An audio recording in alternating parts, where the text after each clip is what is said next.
You know, the old picture of entrepreneurship, big teams, endless searches for funding, that era feels like it's fundamentally shifted. Oh, absolutely. It's Right. over. The actual infrastructure you need for a global business, it's collapsed. It's basically sitting on the device you're probably holding right now. Exactly. It's wild, isn't it? The new thing is you. Just one person. You can run a seriously profitable six-figure business all from a laptop.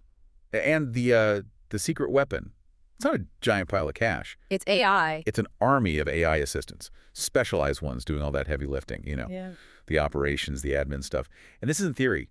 This is a blueprint that's working for people right now, today. Welcome to the deep dive. We know you're looking for more than just surface level takes. You want a shortcut to real, thorough knowledge. Yep, and that's what we do. So today, we're delivering exactly that. We're digging into a system, a really comprehensive one, for building a $100,000 solo business in this new AI economy. We've distilled the source material here into three core pillars. Gotta have these. First, strategy, which basically means what niche is actually worth your time. Where's the money? Right. Then second, growth. How do you actually get customers? We're talking about becoming a magnet, using kind of a dual approach. And third, operations. This is the crucial bit about scaling without, completely burning yourself out. It's about smart systems. Mm-hmm. And the thread connecting all of this is AI. Seeing AI as the ultimate leverage tool. It essentially replaces what used to require a whole team of specialists. Yeah, totally. Let's dive into pillar one then, strategy, finding that financial sweet spot. Let's do it. Okay, so looking at the source material, one of the biggest mistakes, maybe the biggest, that new solo founders make, getting trapped by passion. The passion trap. Yeah. The source is pretty blunt about this. It is. The old thinking was, okay, to scale up, I need more people. Hire, hire, hire. Right.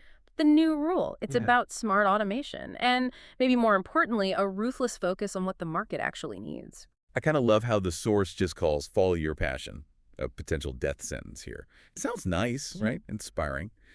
But the market, it honestly doesn't care how much you love doing something. Mm-hmm. It only cares if you're solving a painful problem, a problem they are desperate to fix right now. Your business has to be for the customer, full stop. That distinction is so important. It means profit isn't just luck, it's something you design. And that's where this sweet spot formula comes in. It's about finding where three things overlap. Okay, element one, your superpowers. What are you uniquely good at? What's your expertise? Yeah. Element two, the market's pain points. What are those urgent, maybe even existential problems your ideal customer is facing? And element three, maybe the most critical, according to this. The flow of money. Absolutely critical. You have to set up shop where people are already spending significant amounts of money. Don't try to create a market. Find one. Finding that intersection, that sweet spot, it used to involve expensive consultants, tons of guesswork. Oh yeah, painful guesswork. Now, AI can act like your digital treasure map for this. Step one is just looking inward, the personal inventory, listing out every skill, every real interest, all your experience. Then step two, market opportunity analysis. You take that inventory, feed it into an AI, maybe something powerful like Perplexity, and have it act like your strategy consultant. It helps you blend your strengths with actual market needs. And it gets specific, right? Yeah. Not just content marketing. Exactly. It's about generating niche ideas, like AI-driven content strategy consulting for eco-friendly businesses. Super specific pain point, specific audience. But an idea, even a specific one, is kind of worthless without step three. Financial validation. You have to prove it can actually make money. Yes. This is where you prompt the AI again. Yeah. You ask it to check average pricing, profitability, but not just by Googling around. How then? You get it to analyze summarized insights from market reports. Think McKinsey, Deloitte, Gartner. Looking at recent data like the last 12, 18 months. And here's the really sharp insight. You're not just looking for listed prices. You prompt the AI to find the kind of shadow economy info, retainer fees. Who are the primary spenders in this niche? What's the average contract value? You need to know, is a $5,000 a month retainer realistic here? The AI has to confirm that this money is already moving. Okay, that makes sense for validating existing markets. But here's a question. If a niche looks promising based on your skills and maybe some early signals, but that AI-driven financial validation based on past reports is weak, should a solo founder just ditch it? What about spotting emerging trends? That's a fair point. The AI confirms the foundation. It tells you if money is flowing now. For emerging trends, intuition still plays a role. But the core message here is clear. If the financial validation is weak based on current spending, You got to prove that money flow first before you pour your time in. Profitability needs proof. Got it. So profitability must be proven by existing money flow. Don't chase ghosts. All right, so we've used AI, we found a validated niche, money's flowing, people are paying, but knowing where the money is, that's only half of it. Or half. You absolutely need to know who is holding that money. Who is the actual customer? We can't fall into that trap the source calls the guessing game. You know, building these perfect solutions. For customers who don't actually exist, or at least not in the way you imagine them. Right. We need real empathy, deep empathy. And that brings us to ideal customer profile research, the ICP. And AI is brilliant for this. Tools like Gemini or Claude, they become your ultimate empathy engine. You push way past basic demographics, age, location, job title. What are we looking for then? Their true desires. Their deep emotional drivers. What are they afraid of? What do they truly aspire to? What actually triggers them to buy something? Okay. And maybe most importantly, you need to capture the exact language they use to talk about their problems. This is key. How do you get that? You feed the AI actual quotes. Pull them from forums, from Slack communities, niche Reddit threads, places where these people are talking honestly. That language gives your marketing real authenticity later on. Okay, so now you deeply understand the customer and their specific pain. The next step is choosing the right business model. The source offers a useful comparison here. Yeah, 3 main ones. First is freelance. Classic time for money trap. You stop working. The money stops. Yeah. Been there. Then there's productized services. This is smarter. It's about building a repeatable system. You package your expertise, fixed scope, fixed price, ideally some automation and delivery. Think like stacking Lego blocks for each client instead of building custom architecture every single time. Systematized expertise. I like that. And the third is digital products. Courses, templates, software. That's the infinite scale machine, potentially. But the advice is clear. Pick one to start. Which one? Probably the productized service. It forces you to systematize, which is crucial. But it still usually offers high-value returns early on. Makes sense. But even after picking a model, there's another big trap waiting. Oh yeah, the build first trap. This one is painful. Spending months, maybe longer, building this perfect, flawless product in total secret. Only to launch it and hear crickets, because you never actually checked if anyone would pay for it. Exactly. Right. The winning strategy, the source, hammers this home. Always sell first. Validate the demand before you build out the whole complicated system. So your first product isn't the full service or the digital course? Nope. It's just the offer itself, the minimal viable pitch. It's a promise of a transformation, a result that's so compelling, your ideal customer feels kind of silly saying no. And AI helps craft this offer. Absolutely. It becomes your digital copywriter. You feed it all that niche research, all that deep ICP insight, their pains, their language, and it helps you write an offer focused on outcomes, transformational outcomes, like double your qualified leads in 90 days, not just we provide SEO services. Big difference. Forget features, focus on transformation. And the initial storefront for this offer doesn't need to be fancy either. Not at all. Goal number 1 isn't some complex website that takes weeks. It's a simple digital front door. A one-page landing site you can whip up in like 30 minutes, or even just a really well-optimized LinkedIn profile that clearly states the offer and the outcome. Keep it simple. Sell the outcome.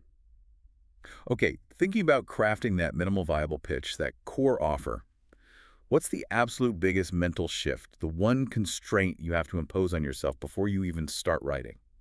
Focus only on solving the customer's single, most painful, urgent problem. Nothing else matters at that stage. Nail that one problem first. Got it. Sponsor. Okay, we've navigated pillar 1, strategy.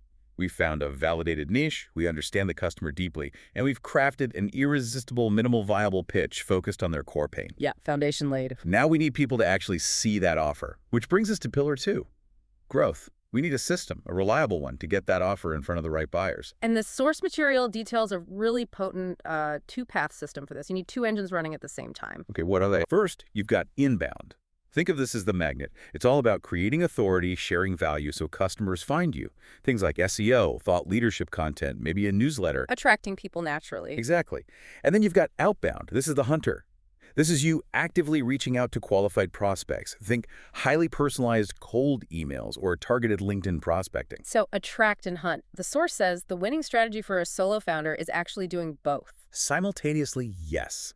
Inbound builds your long-term authority and credibility. But outbound, That gets you immediate traction, generates revenue faster, and gives you invaluable real-world feedback on your offer, like right away. Okay, let's break down how AI helps here, starting with inbound. How does AI turn one person into a content creation army? It's a new workflow. The source describes it as strategic ideation, powered by AI. Then, human insight and creation. And finally, AI execution for distribution. Walk me through that. Stage 1, AI ideation. Right. The AI becomes your content brainstormer. You give it very specific prompts based on all that ICP research. Remember, their language, their pains.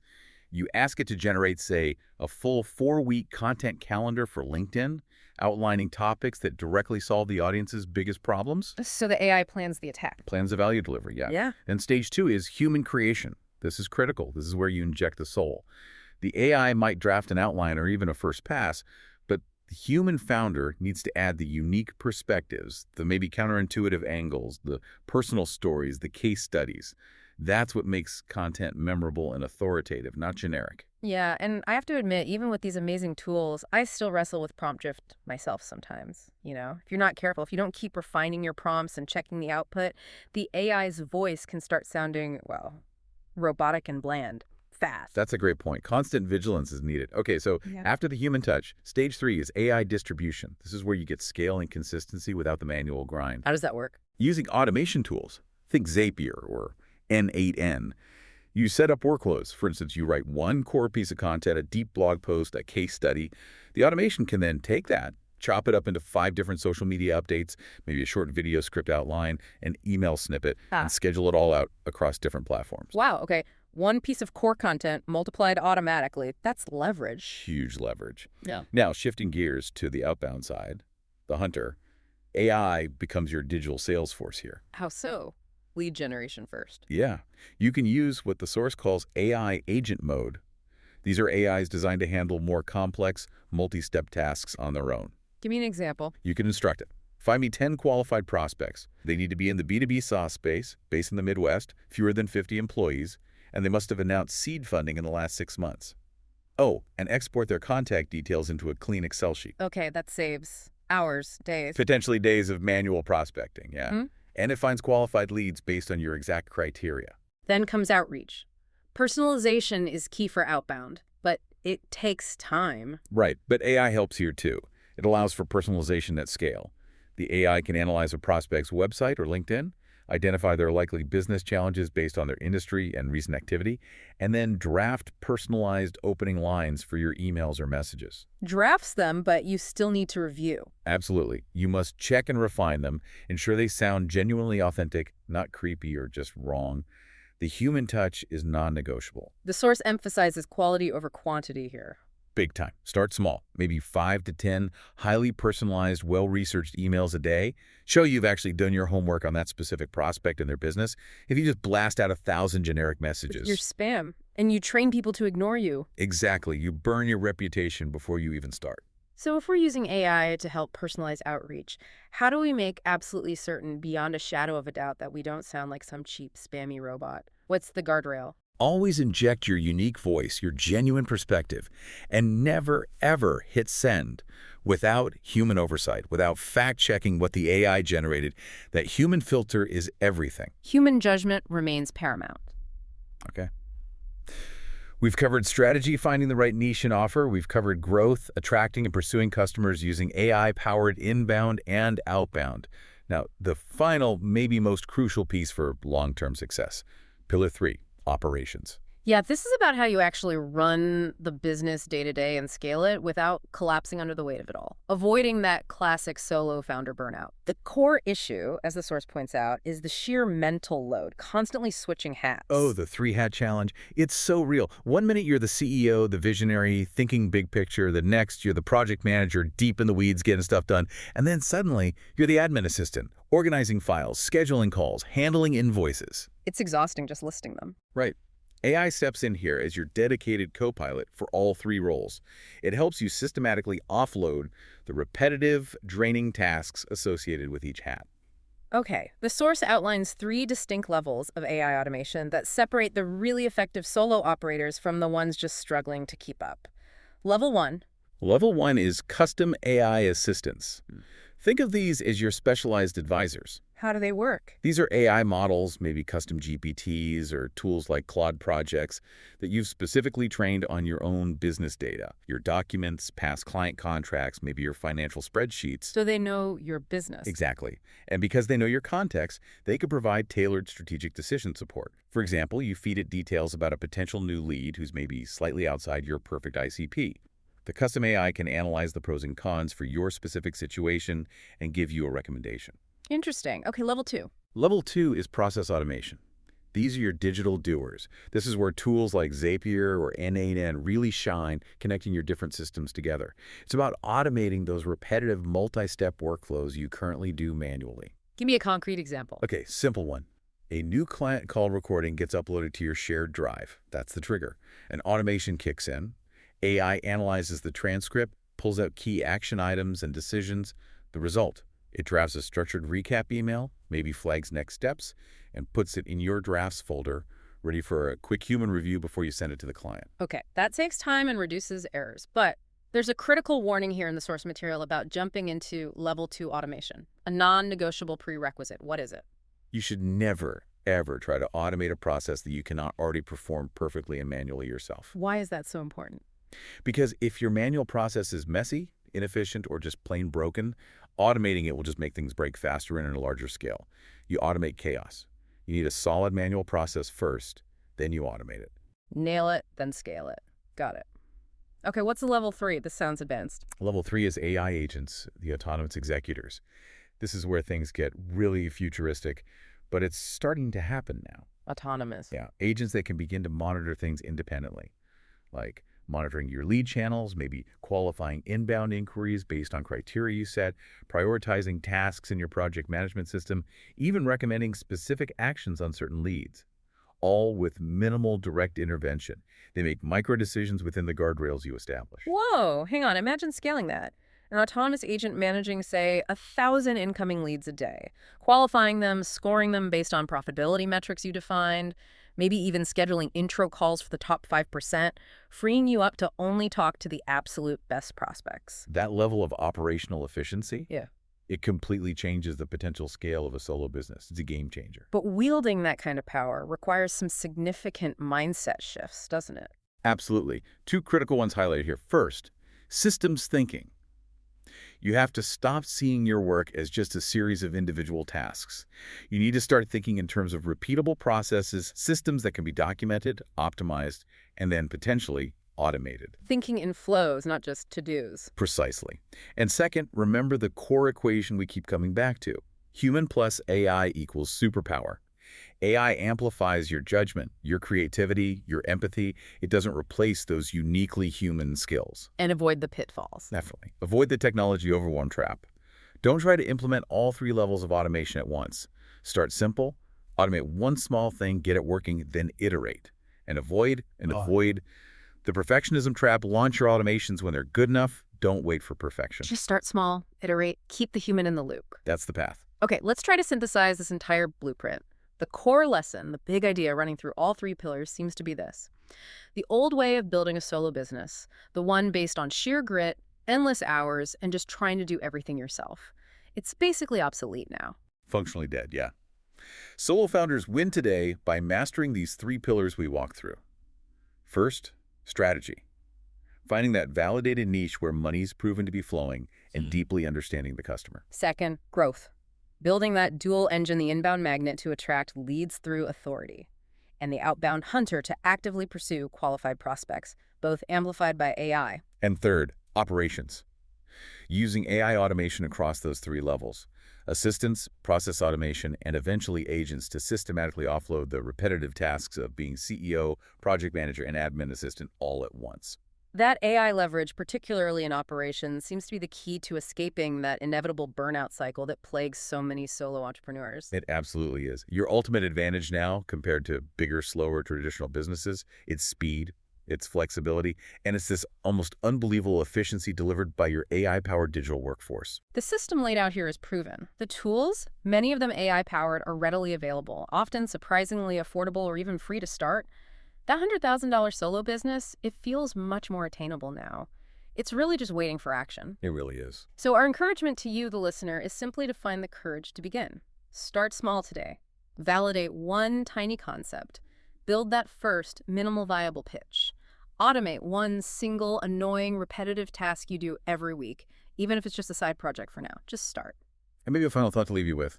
If AI really can automate, let's say, 80% of those managerial and administrative tasks that used to eat up your entire week, what goal, what ambition, maybe something that felt completely impossible before, what are you now free to actually focus on? Out to your own music.